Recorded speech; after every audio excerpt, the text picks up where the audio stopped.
ಹಿಡಿದ ಭಗವಂತ ಇರುತ್ತಾನೆ ನಮ ಸುತ್ತ ಅವತಾರ ನಾನಾ ರೂಪವೋ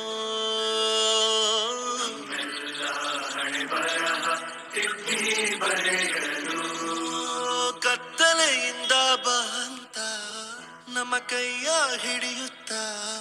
ಕರೆದೊಯ್ದ ಬೆಳಕು ತೋರಲು ನಮ್ಮ ಬೆಳೆಸಲು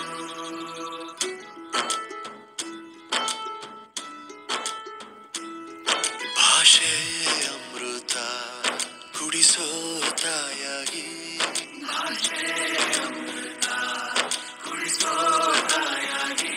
ಭವಿಷ್ಯ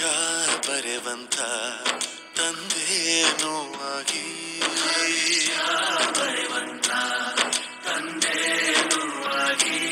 ಚಂದದ ಜೀವನ